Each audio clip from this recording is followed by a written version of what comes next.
여러분 오랜만에 뵙겠습니다. 강원도민일보 회장 김중석입니다.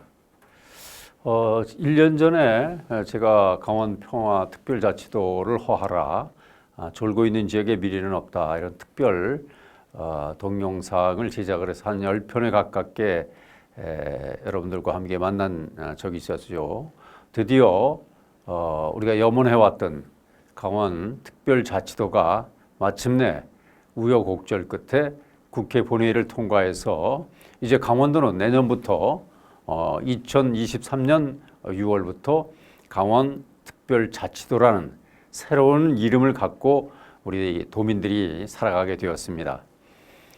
오늘은 10편의 지난번 동영상에 의해서 그 마지막으로 우리 특별자치도가 성사가 되었기 때문에 여러분들과 함께 기쁨을 나누면서 이 특별자치도가 갖는 의미가 무엇인지, 그동안 우리는 무엇을 해왔는지, 그리고 앞으로 무엇을 가야 하는지 그 과제에 대해서 여러분들과 함께 생각해보는 시간을 갖도록 하겠습니다.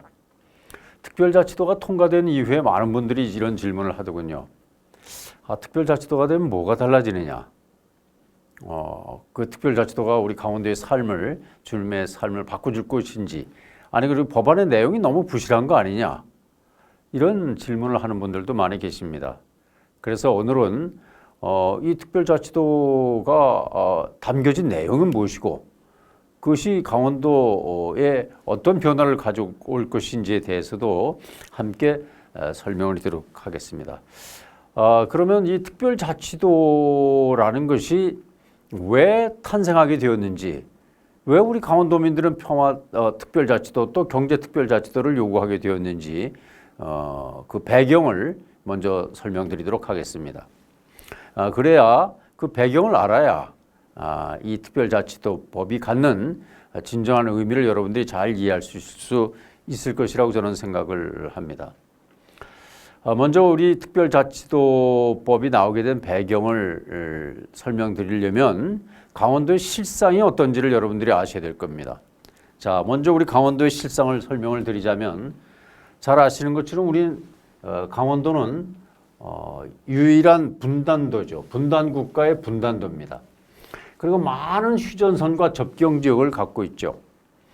그러다 보니까 자연스럽게 군사 규제를 많이 받아온 땅입니다. 또 산지 규제도 많이 받아왔고, 그래서 이 개발이 아주 어려운 규제 지역으로 남아 있었죠. 그러다 보니까 경제가 어떻겠습니까? 경제가 많이 어렵지 않았겠어요? 그 다음에 땅덩어리는 우리나라에서 두 번째로 넓습니다. 경상북도 다음으로 넓은데 인구가 적죠. 그래서 아주 인구 밀도가 아주 적은, 그래서 인구가 적다 보니까 정치력, 행정력, 경제력이 모두 낮은 지역이죠.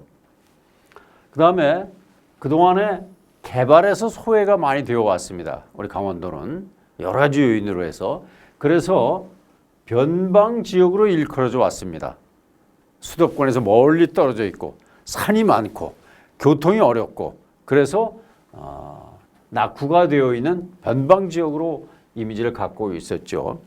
또한 우리는 강원도는 문화적으로 많이 소외되었던 지역입니다.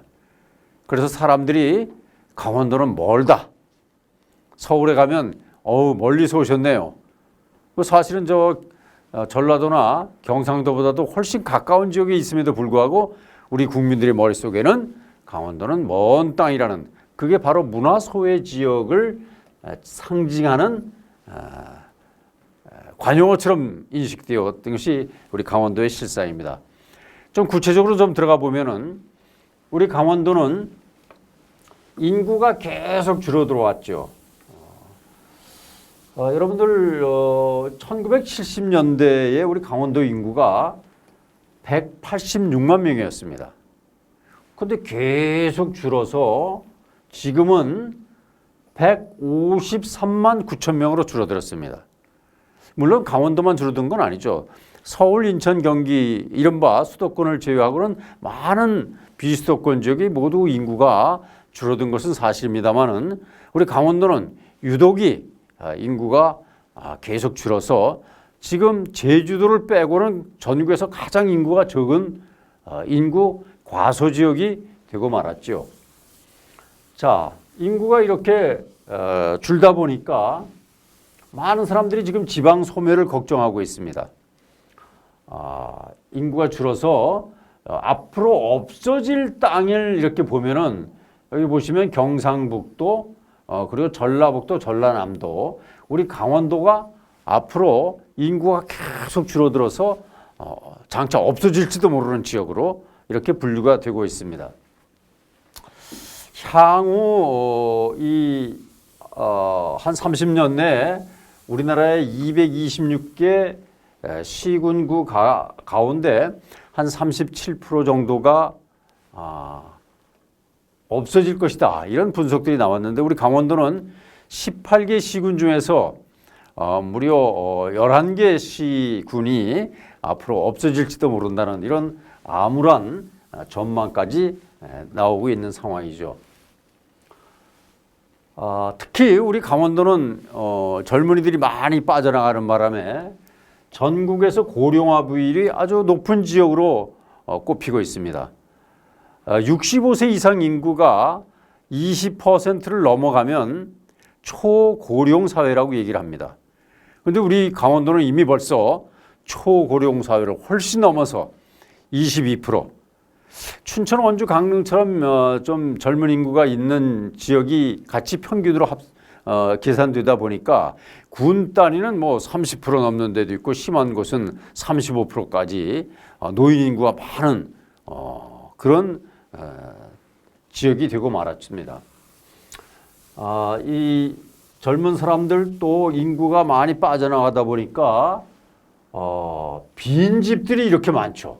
우리 강원도는 빈집들이 아주 많은 지역이 되고 말았습니다.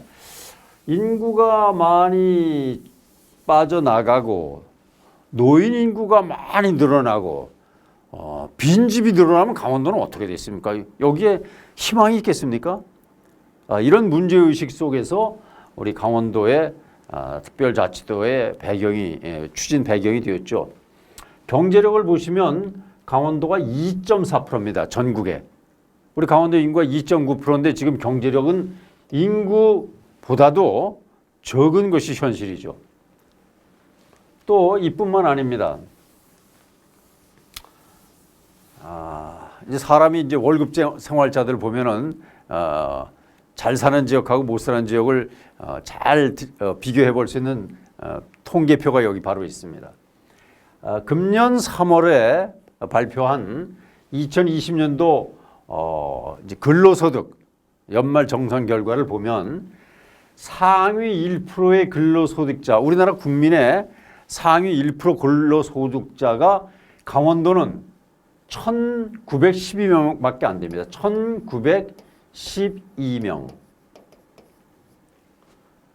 전국에서 세종시 인구가 한 35만 정도밖에 안 되는 세종시 빼놓고는 전국에서 월급을 많이 받는 사람이 가장 적은 곳이 바로 강원도입니다.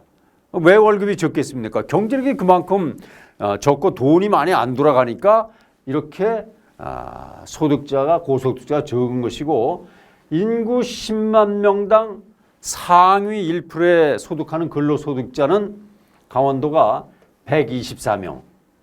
마찬가지로 전국에서 가장 적습니다. 맨 꼴찌입니다. 자, 이렇게 어려운 삶을 살아가고 있습니다. 저한테 이런 질문을 하시는 분이 계시더군요. 아유, 지금 옛날보다 우리가 얼마나 잘 살게 되었는데 그런 얘기를 하냐. 물론 과거보다 우리 어렸을 때보다 아주 잘 살게 되었죠. 그렇지만 다른 지역과 비교를 해보면 강원도가 상당히 떨어지고 있고 앞으로 전망이 점점 어두워지고 있다는 데 문제가 있다는 말씀을 드리는 겁니다. 우리나라는 인구가 많은 지역이 힘이 세겠죠. 국회의원도 많고 배출하는 인물도 많고 고위공직자들도 많고 돈 많은 사람들도 많고 그런데 우리 강원도는 인구가 적다 보니까 여러분들 보시면 대구 경북권 이른바 TK 지역이라는 곳은 대구 광역시와 경상북도가 있죠. 그리고 부산, 울산, 경남이라고 하는 여기 이른바 PK 지역이라고 하죠. 여기도 부산광역시에다가 울산광역시에다가 경상남도라는 큰 광역지자체가 3개가 PK 지역에 있고, 광주 전남은 광주광역시와 전라남도가 있죠. 그죠? 그 다음에 대전 충남은 대전 광역시와 충청남도가 있고, 서울, 인천, 경기는 뭐 말할 것도 없이 서울특별시에다가 이 인천광역시에다가 다 이렇게 광역시도를 1개 내지 2개씩을 다 갖고 있습니다. 그러면 광역시가 없는 곳이 어디입니까? 충청북도 청주, 전라북도 전주입니다. 근데 여기는 인구가, 청주는 83만 명, 전주는 65만 명입니다. 인구 50만이 넘어가면 우리나라 자치분권법에 행정과 재정의 특례를 주도록 되어 있습니다. 그런데 여기서 50만, 청주하고 전북은 광역시는 없지만 인구가 50만이 넘어가니까 행재정 특례를 받을 수 있습니다. 그런데 유독이 빠지는 데가 바로 우리 강원도죠. 강원도는 인구가 50만이 넘어서 행재정 특례를 받을 수 있는 곳이 한 군데 없습니다. 전라북도, 충청북도 행재정 특례 다 받을 수 있는데 강원도만 인구가 적어서 특례도 못 받습니다. 자, 영내에 광역시도 없고 특례를 받을 수 있는 특례시도 한 곳도 없고, 이게 바로 강원도의 실상이라는 것이죠. 자, 이런 인구 과소 지역으로 앞으로 점점 인구는 줄어들고 노령화는 점점 심해지고 경제력은 다른 지역과 점점 격차가 벌어지고, 자, 그래서 강원도 어민들이 선택했던 이슈가 뭡니까? 바로 동계올림픽을 유치를 해서 우리 강원도의 경제력도 높이고 철도도 깔고 그런 국제적 도시로, 지역으로 부상시키자, 이런 온도민들의 여러 같은 성원 속에 우리가 평창 동계올림픽을 치러냈지 않았습니까? 이 평창올림픽 덕분에 강릉의 인구가 많이, 유동인구가 늘어나게 되고 또 서울서 강릉까지 고속철도가 뚫리게 된 효과는 있죠. 그런데 이것만으로 강원도의 지금 여러 가지 경제적 어려움, 앞으로의 강원도의 비전을 만들어 가기는 한계에 봉착했다는 것을 우리는 인식해야 됩니다. 특히 우리 강원도민들은 안타깝게 세계적으로 우리 노인 자살률이 세계 1위 아닙니까? 근데 우리 강원도에 많은 독거노인들이 생존해 계시고 해서 자살률도 굉장히 높은 지역으로 나타나고 있습니다.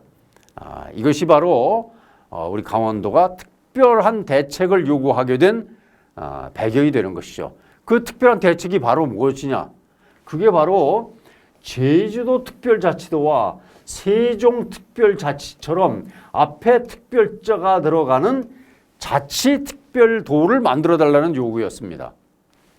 그것이 바로 이제 드디어 성사를 시킨 강원특별자치도란 것을 말씀드릴 수가 있겠습니다. 자, 이 강원특별자치도는 여러분들 아시는 것처럼 2가지 법안이 제출되었었습니다. 먼저 허영 더불어민주당 국회의원이 이제 강원도에 이제 그런 입법 뒷받침을 받아서 강원 평화특별자치도 법안을 국회에 제출했고, 국민의힘의 이양수 국회의원은 강원특별자치도 및 환동의 경제자유특구 시정법안이라고 해서 여기는 평화, 여기는 경제에 방점을 찍은 2가지 법률안이 제출이 되었습니다. 서로 다른 법 같았지만 특별자치도를 만들어달라는 법안의 기본 핵심은 같았죠. 그게 바로 뭐냐면 특별하게 자치를 결합시킨 특별자치도를 만들어달라는 것입니다. 이 특별자치도에는 그 제일 법안의 핵심 기조가 무엇이냐? 고도의 자치권에 기반한 특별한 지위를 인정해달라는 개념. 다른 지역과 달리 강원도에는 고도의 자치분권 개념을 기반으로 해서 여기에 행정과 재정 특례를 부여해달라.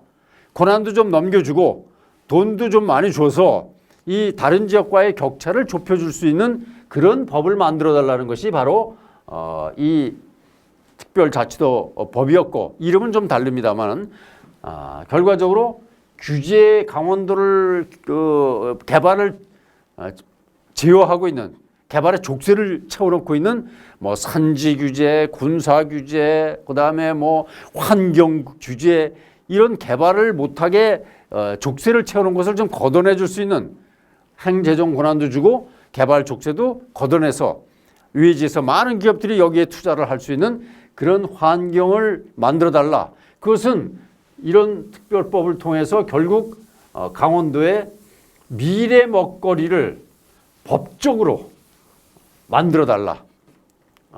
이런 의미의 특별자치도 법안이 추진되었던 것이죠. 이 법은 여러분들 제주특별자치도가 있었기 때문에 가능했습니다. 2006년에 제주도가 특별자치도로 출범이 되었죠. 자, 제주도만 특별자치도 해줄 것이냐? 앞으로 제주도를 시범 모델로 해서 전국적으로 특별자치도를 확산시킨다는 것이 당초에 2006년 그 무렵의 시대적 배경이었습니다. 자, 그래서 2008년에 처음으로 우리 강원도에서도 특별자치도 논의가 강원도의회 세미나에서 나왔죠. 우리 강원도도 말이 어려운데 제주도처럼 특별한 대접을 받는 도를 만들자. 논의에 이어서 2010년에 한나라당 이계진 후보가 강원특별자치도를 처음으로 공약을 했습니다. 그리고 2012년에 18대 대선 때 문재인 후보가 강원특별자치도를 공약으로 했고, 2017년에 이어서 다시 19대 대선 때 문재인 후보가 강원도를 특별자치도로 만들어 주겠다는 약속을 강원도민들한테 하게 되었습니다. 그러나 당선된 이후에 국정과제에서 당시에는 평화특별자치도였는데 그게 빠지고 말았었죠. 2018년은 우리 강원도에서 강원평화특별자치도 설치 연구 용역을 강원연구원에 의뢰를 해서 드디어 본격적인 특별자치도 이 작업이 진행이 되었고, 2018년에는 최문술 후보가 강원평화특별자치도를 다시 공약으로 도민들 앞에 약속을 하게 되었습니다. 그리고 이 약속에 이어서 그것을 기반으로 해서 토대로 해서 당시 심기준 민주당 의원이 강원평화특별자치도 설치와 평화통일특구 지정에 관한 특별법안을 국회에 냈습니다. 그런데 논의가 제대로 안 되고 이제 폐기가 되고 말았죠. 국회가 다시 바뀌는 바람에. 그리고 20대 그 다음에 2020년에 강원도 총선 공약으로 더불어민주당이 강원도 제1공약으로 강원 평화특별자치도를 공약을 했고, 2020년 9월에는 20대 국회죠. 21대 국회에서 이양수 의원이 9월 달에 강원특별자치도 설치 및 환동의 자유경제 특구 지정에 관한 특별법안을 발의했습니다. 평화는 도와 강원도와 당시 집권 여당에서는 평화특별자치도를 얘기를 했습니다만, 당시 야당이었던 이양수 의원은 평화가 빠진 강원특별자치도, 주로 경제에 방점을 찍은 법안을 국회에 제출했고, 2021년 4월에 다시 이 과거에 이제 폐기되었던 법안과 강원도에서 연구한 내용을 토대로 허영 더불어민주당 의원이 강원특별자치도 법안을 발의했고, 이제 대선 시기가 가까우면서 이제 여당 후보, 더불어민주당 이재명 후보, 또 국민의힘의 윤석열 후보들이 드디어 강원도민들이 특별자치도를 원하는구나. 이걸 공약으로 내세워서 내가 표를 얻어야 되겠다. 이런 그 이해가 맞닿게 되면서 마침내 2021년 8월 달에 민주당 대선 후보 경선 과정에서 대선 주자들이 평화특별자치도를 공약을 했고 2021년 9월에는 윤석열 국민의힘 후보가 경제특별자치도를 공약을 했습니다. 자, 한쪽은 평화를, 한쪽은 경제를 이렇게 강조한 두 가지 법이 내용은 조금 다르지만 어쨌거나 강원도를 특별하게 대접을 지원을 해준다는 법안이 그런 방향이 설정이 된 것이죠. 그래서 2022년 드디어 4월 21일 날 국회에서 강원 특별자치도 법안 공청회를 열게 됩니다. 근데 이 공청회에서 다른 지역 국회의원들이 왜 강원도만 특별자치도를 해주냐? 뭐 강원도만 경제가 어렵냐? 또 강원도만 뭐 특별하게 거기다 행재정 특례를 줄 이유가 뭐냐? 우리 지역은 뭐냐? 이런 이제 반발에 부딪히게 되었습니다. 이게 과거에 이제 우리 강원도의 특별자치도가 잘 논의가 안 된 이유가 우리 강원도만 특별한 지위를 인정해 달라는 것이 다른 지역 국회들이 그걸 수용을 하겠습니까? 어려웠죠. 정부도 또 반대하고. 그런데 요게 대선과 지선을 겹치면서 아주 오묘한 순간을 맞게 된 것입니다. 표를 계산하기 시작했죠. 그래서 지난 4월 21일 날 이광재 더불어민주당 후보가 나 강원도의 지사로 출마를 할 테니 5월 안에 특별자치도를 통과시켜달라. 지금까지는 더불어민주당이 국회에 다수당을 의석을 차지하고 있죠. 그러니까 이광재 후보가 더불어민주당에서 밀어붙여달라. 법안을. 다수당이니까 뭐 충분히 가능했죠. 그걸 전제로 5월 달에 통과시켜주는 것을 전제로 내가 강원도지사에 출마하겠다. 그래서 이제 더불어민주당 비상대책위원회 위원장인 윤호중 의원과 또 박지원 양 두 위원장이 있는데 좋다. 5월 안에 통과시켜 주겠다.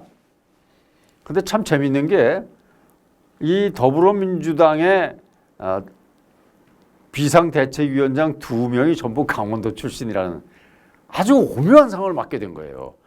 그러니까 우리 고향에 나가는 후보가 특별자치도로 공약을 하니까 밀어주겠다. 통과시켜 주겠다. 5월 안에. 이런 약속을 하게 됩니다. 그런데 더불어민주당만 그렇게 한 것이 아니고 이광재 후보가 4월 21일 날 발표한 뒤에 이어서 대통령직 인수위, 윤석열 대통령 당선자 대통령 인수위에서 국정과제에 윤석열 국민의힘 후보가 강원도민에게 약속했던 경제특별자치도를 국정과제에 강원도 제1과제로 넣어서 포함시켜서 발표를 합니다. 그러니까 자, 더불어민주당과 집권여당 새롭게 출범한 정부가 모두 특별자치도를 약속을 하게 되고 실현 가능성을 높여주게 된 것입니다. 자, 이런 것을 받아서 2020년 5월 16일 날 국회 행정안전위원회가 강원특별자치도 수정안을 통과시켰는데 왜 수정안이 됐느냐? 민주당에서는 평화를, 국민의힘에서는 경제를 두 가지 법안이 나왔는데 이걸 각각 통과시키기가 어려우니까 이걸 합쳐가지고 강원특별자치도 법이라는 두 개의 법안 중에서 핵심적인 내용만 빼서 한 개의 법안을 위원장 대안으로 만들어서 수정안을 통과시켜야 됩니다. 자, 이 두 가지 법안에 대해서 핵심적인 내용만 뽑아가지고 구체적인 내용들은 덜어내고 왜? 정부가 세부적인 내용을 협의하려고 하면 법 통과가 안 되기 때문에 정부가 받을 수 있는 대강의 내용들만 법안에 반영을 해서 통과시키는데 동의를 해줬기 때문에 위원장 대안이 통과될 수 있었고, 이에 5월 26일 날 법사위를 통과해서 드디어 국회 본회의를 통과하게 된 것입니다. 자, 이 법이 이제 통과되었기 때문에 1년 뒤에 이제 우리는 강원 특별자치도라는 그런 새로운 이름을 갖게 되었습니다. 이게 몇 년 만이냐? 628년 만의 일입니다. 1395년 태조 4년에 우리가 강원도가 강릉과 원주의 이름을 합쳐서 강원도가 됐는데, 이제 628년 만에 강원 특별자치도라는 이름이 새롭게 탄생하게 되는 것이죠. 자, 이 특별자치도법을 만들기 위해서 많은 분들이 고생을 했죠. 정치인들, 또 그다음에 강원도, 또 강원도민, 언론, 이 똘똘 뭉쳐서 이 법을 통과시키기 위해서 뛰었습니다. 우선 저희 강원도민일보의 경우는 2020년 11월 서울에서 강원도민하고 함께 우리 강원도 안에 살고 있는 제향도민과 출향도민이 힘을 합쳐서 우리 강원도를 특별자치도를 만들자, 이런 것을 다짐하기 위한 심포지움을 개최를 했습니다. 이 자리에는 지금 국민의힘 원내대표를 하고 있는 권성동 국회의원, 그다음에 두 법을 발의했던 허영 의원, 이양수 의원, 그리고 우리 강원도 당국자들, 그리고 강원도의회 의장, 또 강원도 시군 의장 협의회 의장, 협의회 회장하는 이정훈, 곽도영 의장들이 다 참여를 해서, 야, 우리가 이게 힘을 모아서 한번 이 어려운 강원도를 구해내자. 특별자치도를 통해서 이렇게 의기투합을 했습니다. 특히 이 자리에 참석했던 많은 전문가들과 정치인들이 한 목소리를 낸 것은, 야, 이제 우리 강원도 감자들도, 감자바위들도 이제 제 목소리를 내서 뜨거운 감자가 되어야만 이 법을 통과시킬 수 있다. 굉장히 법이라는 것을 통과시키기 어렵거든요. 이 보통 법 한 번 통과시키는데 평균 한 1년 정도가 걸립니다. 그럼 굉장히 어렵고, 국회의원들이 발의한 법이나 정부에서 낸 법안들이 통과되는 확률이 굉장히 높지 않습니다. 그만큼 어려운 여정이었죠. 그런데도 그다음에 우리가 이제 특별 심포지움에서 논의됐던 대로 우리 강원도민들이 전부 똘똘 뭉쳐보자. 그래서 한번 이 법을 실현시켜보자 해서 2021년 3월에 강원도 내 54개 단체, 여기는 저 정당도 가리지 않고, 그다음에 무슨 진보 단체, 보수 단체도 가리지 않고, 모든 단체 한 54개 단체가 범도민 회의를 추진 협의체를 만들고 각 단체마다 이 특별자치도를 관철시키기 위한 노력을 해왔죠. 그리고 제가 앞서 10편의 동영상을 만들었다는 말씀을 드린 것처럼 저도 각 기관과 단체에 나가서 이 강원도의 특별자치도가 왜 필요한가지를 설명을 했고, 또 책도 제가 이 특별자치도를 촉구하는 그 이론적 논거를 담은 졸고 있는 지역에 미래는 없다는, 그래서 평화롭게 분노하고 민주적으로 저항을 하자 우리 강원도민들이 해서 그런 경문도 썼고, 그다음에 평화특별자치도 우리 강원도 자치분권대회에서 우리 참석자들과 함께 특별자치도를 촉구하는 그런 결의 행사도 가졌고, 그다음에 특별자치도의 구상을 담은 특별 동영상도 제작을 해서 여러분들과 만난 기억이 여러분들 생각나실 겁니다. 그리고 종교단체에서도 특별자치도를 위해서 힘을 합쳤고, 강원도 자치분권협의회에서도 특별자치도 추진을 결의해서 힘을 보탰습니다. 자, 우리보다 먼저 특별자치도를 이뤄낸 제주도민들이 어떻게 똘똘 뭉쳐서 이뤄낸 결과가 어떤 것인지 좀 보실까요? 제주도민들은 제주특별자치도 제정을 위해서 65만 명이 똘똘 뭉쳤습니다. 당시에는 65만 명이 아니었고 제주특별자치도가 된 이후에 한 인구가 25%가 늘어났습니다. 특별자치도 이후에 재정자치도도 크게 늘어나고 그 내용을 잠깐 보시면 인구는 2006년 이후에 무려 15년 만에 인구가 24.2%가 늘어났습니다. 특별자치도가. 다른 지역들은 인구가 계속 줄어들고 있는데 제주도는 특별자치도가 된 이후에 경제가 활성화되고 각종 규제가 걷어지고 하면서 인구가 많이 늘어났죠. 그리고 재정자립도도 늘어나고 지방세 징수액도 늘어나고 지역 내 총생산도 늘어나서 그리고 외국인 직접 투자는 무려 43배나 늘어날 정도로 경제가 활성화되기 시작했습니다. 특별자치도를 갖다가 지정된 이후에 이 사람들도 제주특별자치도를 만들어내기 위해서 굉장한 이런 집회, 항의 집회, 이런 투쟁 집회를 많이 거저 제주특별자치도가 된 게 아니라는 것이죠.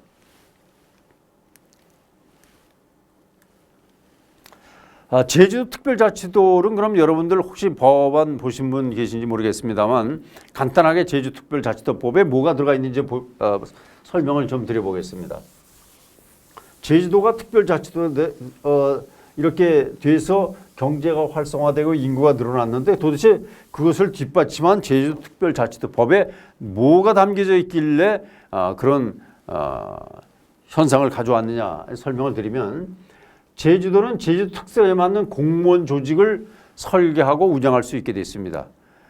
우리나라는 이제 각 시도에 공무원 조직이 도청 같은데 뭐 몇 개 국을 두어야 되고 어떤 국을 두어야 된다는 것이 거의 비슷합니다만 제주도는 제주 특성에 맞게 조직을 만들 수 있게 되었죠.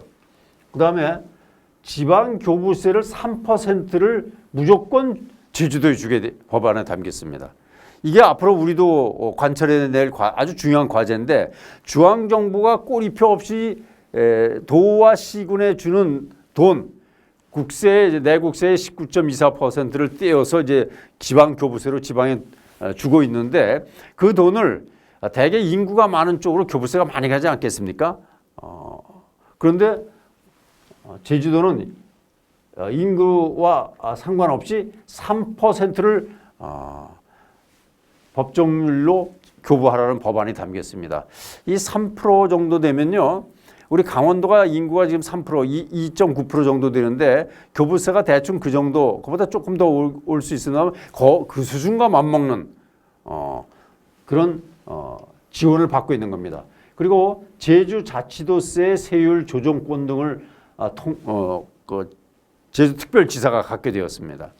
그다음에 도의회 기능과 전문성도 강화되고 전국에서 처음으로 자치경찰제가 운영이 되었습니다. 제주도 가신 분 혹시 말 타고 관광경찰 무슨 뭐 이런 경찰 자치경찰 사이카도 보고 백차도 보셨는지 모르겠습니다만 자치경찰을 전국에서 처음으로 운영하게 되었고 그다음에 국토관리청, 중소기업청, 해양수산청, 보훈청, 환경출산소, 고용센터, 노동위 등 7개 특별행정기관을 제주도 특별지사 소속으로 이관시켜 주었습니다. 우리 강원도 같은 경우에 원주지방국토청, 원주지방산림청, 원주지방환경청, 조달청, 고용청 이런 게 전부 중앙부처 공무원들이 직접 내려와서 일하고 있죠. 그런데 제주도는 그 중앙지방행정과서를 전부 시도지사 밑으로 편제를 했습니다. 그래서 효율적으로 이런 특별 행정들을 다룰 수 있게 된 것이 굉장히 큰 특징이고 그다음에 보통교부금도 총액의 1.57%를 무조건 제주도는 줘라. 그다음에 제주형 자율학교 운영 및 영어 교육도시 조성과 국제학교를 설립할 수 있는 교육 특례를 부여했습니다. 제주도에는 영어 도시도 있고 국제학교도 있고 그렇죠. 근데 다른 지역은 그걸 못하게 돼 있죠. 근데 특별히 이 교육 특례를 제주도에 부여를 했고 그다음에 여러분 제주도 여행 가보시면 공항에서 내국인들이 면세점을 이용하죠.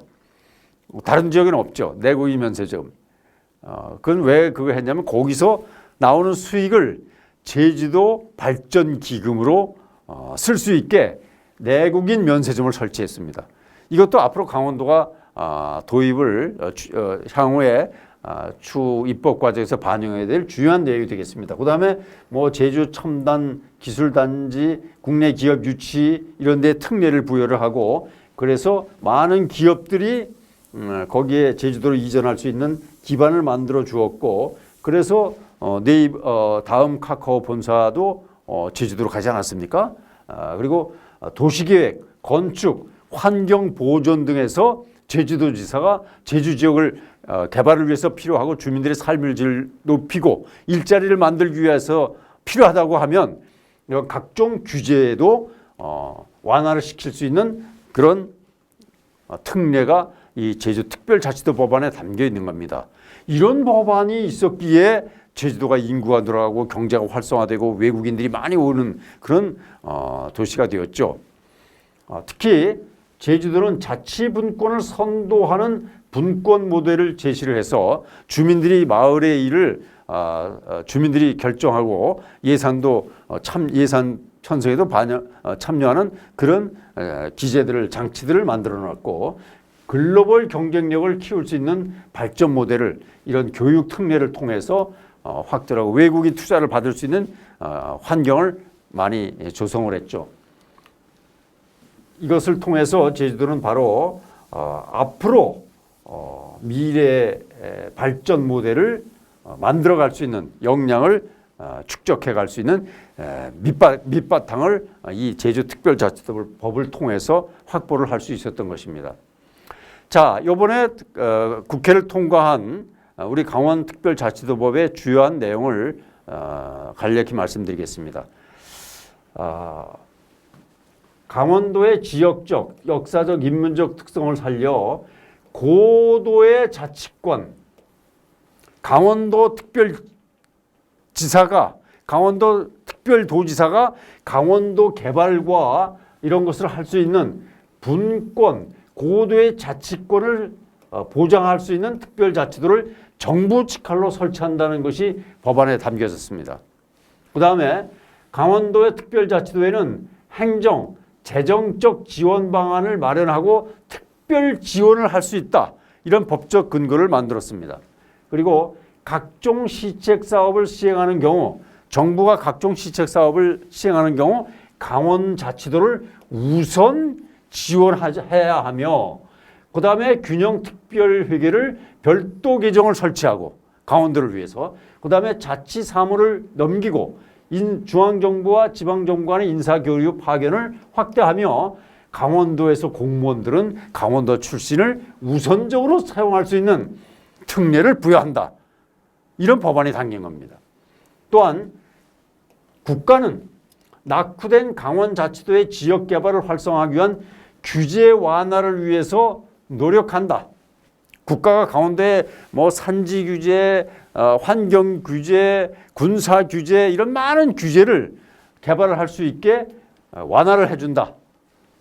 그 다음에 예산 편성 과정에 주민이 공모 방식에 의해서 직접 주민들도 예산 편성에 참여할 수 있도록 하고 그 다음에 감사위원회를 설치하고 자치감사를 실시하도록 하며 시군이 특별도지사와 협의를 거쳐 행안부 장관에게 요청하여 지방자치법 및 관계 법률에 따른 특례를 강원도 내 시군에 부여한다. 이런 법안도 담겼습니다. 그리고 7급 이상 공무원을 지역 인재를 지역에서 특별도지사가 채용할 수 있는 특례 법안도 담겼습니다.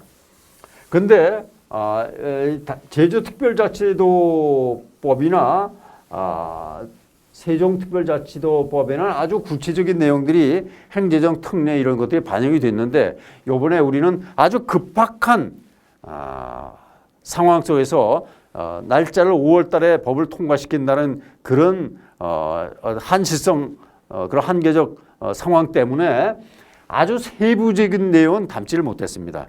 이게 좀 아쉬움으로 났습니다. 그런데 세상에 첫 술에 배부른 게 어디 있겠습니까?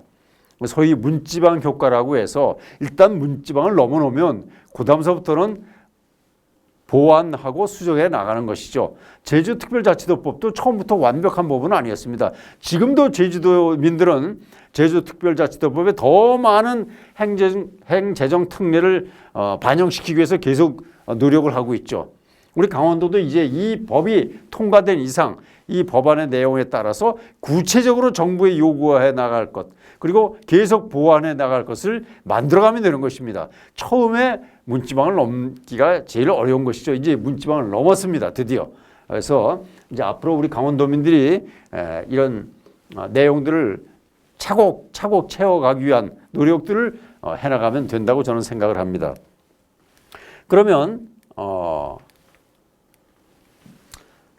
과연 무엇이 달라질까? 아주 쉽게 말씀드리겠습니다. 우선 자치 행정이 강화될 겁니다. 도지사와 시장군수, 시군의회의 권한이 많이 늘어납니다. 이제까지는 중앙정부의 모든 지시와 이런 지침에 의해서 행정을 상당 부분 해왔다면 우리 강원 특별자치도 지사와 시장군수들이 이 특별자치도 법에 따라서 할 수 있는 행재정 권한이 많이 늘어나게 되고 있죠. 그 다음에 지방의 살림살이가 조금 지금보다 훨씬 나아질 겁니다. 왜? 재정적으로 특례를 주도록 되어 있거든요. 그 다음에 개발 규제가 완화됩니다. 그리고 인구가 늘어날 것으로 예상이 됩니다. 일자리가 생기게 되고 경제가 활성화되면 아무래도 외부에서 인구 유입이 늘어나지 않겠습니까? 빠져나가던 인구가 늘어나게 될 것이고, 그 다음에 그러다 보면 자연스럽게 지역 경제가 살아나게 돼서 장사하기도 좀 좋아지고, 또 우리 같은 경우는 신문 독자도 좀 늘어나게 될 것이고, 지역의 여러 가지 자영업자들도 인구가 늘어나고 경제가 돈이 돌기 시작하면 생활을 영위하기가 훨씬 나아지겠죠. 그리고 교육 혁신이 이루어지게 됩니다.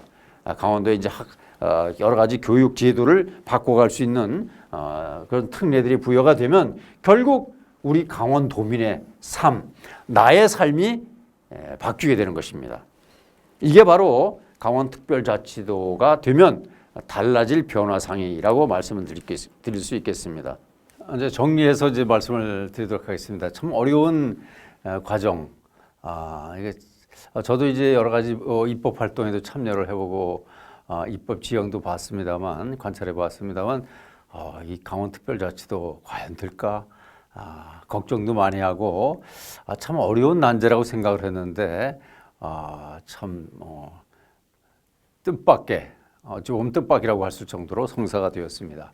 그 배경을 이제 정리를 해서 마무리를 해보겠습니다. 평시 같았으면 어려웠다고 저는 봅니다. 그런데 이 특별자치도법이 제정되기까지의 모든 총체적 분석을 해보면 우선 우리 강원도민들이 그동안 지역에 대한 지역 발전에 대한 너무 그 절박성을 느껴왔다는 것이죠. 그게 바로 우리 강원도는 아주 낙후된 지역이 이제 많고 다른 지역에 비해서, 그다음에 중앙정부로부터 많은 이제 좀 소외를 당해왔고 정책적으로, 그리고 접경 지역이라는 남과 북이 대치하고 있는 접경 지역이라는 지정학적인 위치 때문에 군사 지역 규제도 많았고 여러 가지 제약들이 굉장히 많았죠. 거기에 대해서 또 우리 산업화 근대화를 이뤄낸 많은 자원을 제공한 강원도가 그런 특별한 그 희생에 대한 보상을 제대로 받지 못해왔다는 상실감과 박탈감, 이런 것들이 바로 자치분권 시대, 그리고 규제를 풀어보려 하는 새 정부의 그런 새로운 정책 방향과 맞아떨어졌다. 그 절박성. 그리고 두 번째로는 아주 시기적으로 절묘한 시기에 이 법이 성사됐다는 점입니다. 바로 대통령 선거와 지방선거가 겹쳐 있었는데 이 선거에서 표를 얻기 위해서 두 거대 야당이 모두 함께 같이 공약을 했다는 것입니다. 두 정당이. 그리고 이 강원특별자치도를 성사시키는 것이 자기들의 업적인 것처럼 경쟁이 붙었기 때문에 속도를 낼 수 있었다는 것이죠. 그다음에 세 번째로는 바로 정치적인 추동성입니다. 강원도 국회의원이 8명밖에 안 되고 중앙부처의 힘과 지방정부의 역량들이 아무래도 약할 수밖에 없지 않습니까? 그럼에도 불구하고 바로 이런 정치적 추동성을 이뤄낸 그 배경에는 여야가 함께 법안을 발의했다는 점. 어느 한쪽에서만 법안을 발의했다면 다른 정당에서 반대를 했겠죠. 그런데 두 당에서 모두 발의를 했다는 점. 그리고 출마를 한 두 야당 후보들이 이 강원특별자치도를 모두 공약했다는 거. 원래 이제 어느 한쪽 후보가 공약을 하면 다른 후보들은 그 공약하기 좀 쉽지 않습니다. 그런데 두 후보가 모두 특별자치도를 공약을 했다는 거. 그리고 출마를 담보로 삼았다는 거. 그래서 당을 압박했다는 점. 그게 주요했다고 저는 봅니다. 그리고 이 국회의 다수당을 차지하고 있는 더불어민주당이 단독으로도 법안을 통과시킬 수 있는 더불어민주당이 이 법안을 주도를 했고, 또 여당은 국민의힘은 실세 국회의원들이 새 정부에 포진해서 이 야당 단독으로 통과시키는 것보다는 함께 힘을 합쳐서 도민들의 표심을 자극해야 되겠다는 그런 아주 오묘하고도 시기적으로 정치적 추동성을 확보할 수 있었던 것이 특별자치도법 제정의 배경입니다. 이에 더해서 이게 뭐 정치적으로만 이루어지는 건 아니겠죠. 도민들이 모두 똘똘 뭉쳐서 모처럼 대응했다는 것을 우리는 주목해야 될 필요가 있습니다. 바로 강원도정이 최문순 지사를 비롯해서 강원도정과 시군이 함께 힘을 합쳐서 강원특별자치도를 이뤄내기 위한 정책적 노력을, 집중적인 노력, 또 중앙정부의 설득, 정치권의 설득을 이끌어냈고, 그다음에 의회도 함께 강원도의회, 강원도시군 의회 의장협의회도 발벗고 나선 것도 큰 힘이 되었습니다. 여기에 더해서 우리 강원도 내 각 여러 가지 시민단체, 또 중앙회 도민의 출향 도민들도 같이 손을 맞잡았고, 여기에 언론들, 저희 강원도민을 비롯한 지역의 언론들이 강원특별자치도 추진 위원으로도 직접 참여해서 언론에서 우리 도민들의 여론을 결집시켜서 중앙정부와 정치권에 요구를 한 것이 큰 힘이 되어서 이런 네 가지의 요인으로 인해서 우리가 대전환의 시기에 강원시대를 열어갈 수 있는 특별자치도를 마침내 이뤄내는 것입니다. 자, 이제 남은 과제는 이 특별자치도 아까 제가 말씀드린 것처럼 문지방을 넘었다고 말씀드렸는데, 이제 그 법안의 내용을 알차게 하나 둘씩 채워가야 될 것입니다. 뭐 제주도 사례가 선행 사례가 있기 때문에 제주도와 비슷한 내용들을 법안에 담아도 되고, 우리는 그보다는 훨씬 더 진전된 내용, 구체적이고 강원 지역 특성에 맞는 내용들을 우리가 꿰어가야 되겠죠.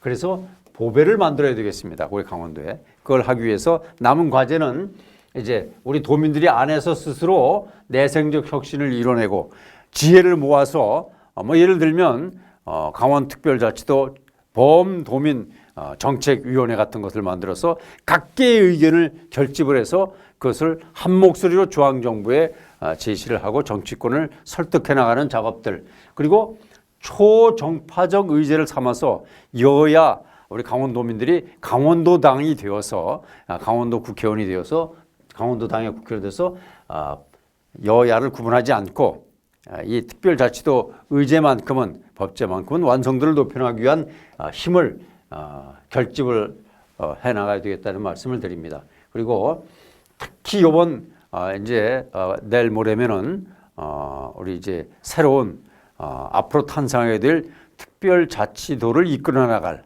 그 안에 정책을 담고 구체적으로 지역 발전을 위한 여러 가지 구상들을 펼쳐나가고 그것을 실현해야 될, 그걸 누가 주체적으로 하겠습니까? 바로 특별자치도 지사와 특별자치도의 시군 시장 군수님들과 지방의원들이 해나갈 것이라고 생각이 됩니다. 그럼 그런 사람들 어떤 사람들을 뽑아야 되겠습니까? 바로 특별자치도에 대한 법제적 배경과 취지 그리고 내용을 꿰뚫고 그것을 하나하나 보배로 만들어가기 위한 실행력을 담보할 수 있는 역량 있는 일꾼들을 우리가 이번에 선출을 시켜야 되는 것이죠. 그래서 그 사람들이 법 하나가 우리 강원도의 운명을 다 바꿀 수는 없는 것이겠습니다. 그 법을 만들어서 그것을 잘 활용을 해서 이용을 해서 정책을 하나하나 알차게 꾸려낼 수 있는 정말 실력 있고 역량 있는 그리고 추진력 있는 그런 분들을 우리의 이번에 지도자로 민선 8기의 지도자로 우리가 선출하는 과제, 책무 그게 바로 우리 강원도의 유권자들에게 달려있다는 것도 우리가 꼭 명심을 해 주셨으면 좋겠습니다. 그리고 이제까지 우리 강원도에 5만 되는 도민들이 지역적으로 소지역주에 의해서 많이 좀 갈라져 있지 않았습니까? 그런데 이것을 훌훌 털어버리고 우리 강원도는 하나다.